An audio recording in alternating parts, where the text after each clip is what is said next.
Bismillahirrahmanirrahim. Assalamualaikum warahmatullahi wabarakatuh. Bismillah, alhamdulillah, wala haula wala quwata illa billah.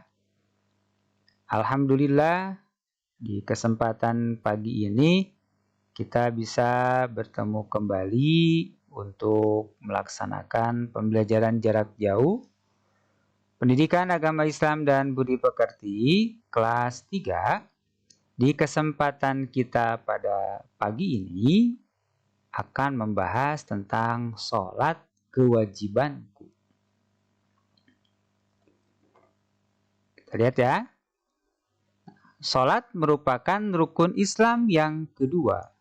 Kita tahu rukun Islam yang pertama itu adalah syahadat. Yang kedua itu sholat. Kemudian sholat merupakan tiang agama. Berarti orang Islam yang tidak melaksanakan sholat, maka dia sudah meruntuhkan agamanya sendiri. Sholat adalah kewajiban yang telah ditentukan waktunya bagi orang-orang yang beriman. Jadi sudah ditentukan. Kapan? Itu ketika Rasulullah sudah melaksanakan Isra Mi'raj. Dipanggil oleh Allah ke langit ketujuh untuk menerima perintah sholat 5 waktu. Di sanalah sudah ditetapkan waktunya. Jadi 5 waktu yang telah ditentukan oleh Allah. Apa ayatnya? Quran Surat An-Nisa ayat 103. A'udzu billahi minasy syaithanir rajim. Inna sholata kanat 'alal mu'minina kitaban mawquta. Artinya, sungguh sholat itu adalah kewajiban yang ditentukan waktunya atas orang-orang yang beriman. Jadi Quran Surat An-Nisa ini merupakan landasan diwajibkannya sholat yang sudah ditentukan waktunya. Subuh kapan, zuhur kapan, asar kapan, maghrib kapan, isya kapan, itu sudah ada waktu-waktunya. Lalu kita ke inti ibadah sholat. Apa saja sih inti dari ibadah sholat itu? Yang pertama, sholat dilaksanakan untuk membuktikan pengabdian kepada Allah. Wa ma khalaqtul jinna wal insa illa liya'budun. Tidaklah Allah menciptakan jin dan manusia itu untuk beribadah. Maka sholat itu pembuktian kita sebagai makhluknya untuk mengabdi kepada Allah. Selanjutnya, sholat merupakan amalan yang pertama kali ditanyakan oleh Allah kelak di akhirat. Sebelum Allah menanyakan bagaimana puasa kita, sebelum Allah menanyakan kepada kita bagaimana bacaan Al-Quran kita, Allah akan bertanya dulu kepada kita, bagaimana sholat kita. Apabila sholatnya baik, maka amalan-amalan lain akan diperhitungkan. Tetapi jika sebaliknya, sholat kita tidak baik, kita masih sering untuk meninggalkan sholat, maka amalan puasa kita, amalan baca Al-Quran kita, sedekah kita, itu tidak akan diperhitungkan oleh Allah Subhanahu wa Ta'ala. Selanjutnya, sholat dapat mencegah dari perbuatan keji dan munkar. Orang-orang yang melaksanakan sholat itu tidak akan melakukan perbuatan keji dan munkar. Orang tersebut akan selalu melakukan kebaikan kalau sholatnya itu benar. Jadi tidak asal-asalan dalam melaksanakan sholatnya. Itulah inti dari ibadah sholat. Selanjutnya, hikmah sholat. Nah, apa saja sih hikmah dari kita melaksanakan sholat? Akan selalu ingat kepada Allah. Minimal dalam sehari semalam kita diingatkan 5 kali ketika kita bangun tidur. Ketika siang hari setelah kita beraktivitas. Kemudian menjelang malam, sore hari, sholat asar. Lalu setelah matahari terbenam, kita diingatkan lagi untuk ingat kepada Allah dengan sholat maghrib. Dan setelah tibanya malam, sholat isya, kita diingatkan lagi untuk selalu ingat kepada Allah. Hati menjadi tenang dan tentram. Orang yang melaksanakan sholat itu hatinya akan tenang, akan tentram.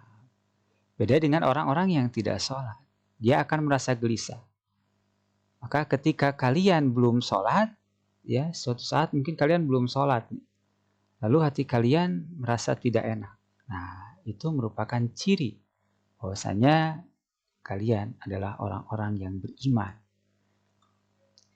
Selanjutnya, hidup tertib dan teratur.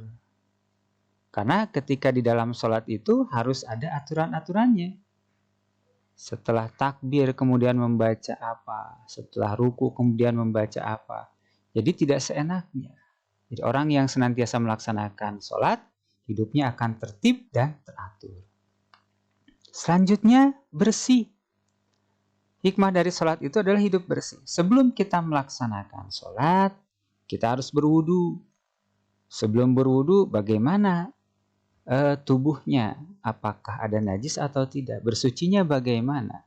Orang ketika akan melaksanakan sholat harus siap dulu, harus bersih dulu sebelumnya. Ya. Pakaian, badan, tempat itu merupakan hal yang wajib bersih, suci dari kotoran dan najis. Selanjutnya disiplin waktu. Orang yang hikmah daripada sholat itu adalah orang tersebut akan disiplin waktu.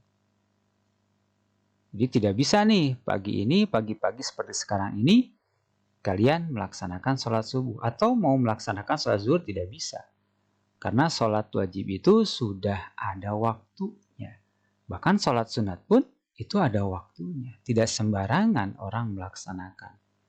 Ketika ingin sholat id tidak bisa hari ini. Kemudian ingin sholat tarawih ya tidak bisa. Karena itu ada waktunya. Maka hikmah dari sholat, dari orang yang selalu melaksanakan sholat itu, dia akan disiplin waktu. Selanjutnya bersikap rendah hati. Tidak sombong. Ya tawadu. Tidak ingin dipuji oleh orang lain. Akan bersikap rendah hati. Selanjutnya, hikmah dari sholat itu adalah memelihara diri dari perbuatan dosa. Karena dia akan merasa malu, karena dia akan merasa diawasi oleh Allah Subhanahu wa Ta'ala. Hikmah sholat selanjutnya, yang terakhir itu adalah membina kebersamaan, persatuan, dan persaudaraan. Ketika kita melaksanakan sholat berjamaah, di sana ada kebersamaan.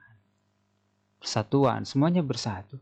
Ketika kata imam ruku, semuanya ruku. Ketika kata imam sujud, semuanya sujud. Kemudian persaudaraan. Biasanya setelah atau sebelum sholat itu saling musafahah ya. Kalau kondisi normal itu. Jadi untuk merekatkan persaudaraan. Bahkan di akhir sholat itu, Assalamualaikum warahmatullahi wabarakatuh. Menengok ke kanan. Assalamualaikum warahmatullahi wabarakatuh. Menengok ke kiri. Itulah beberapa dari hikmah sholat yang Abah berikan pada kesempatan pada pagi ini. Mudah-mudahan bisa dipahami dan dimengerti setelah dilaksanakan.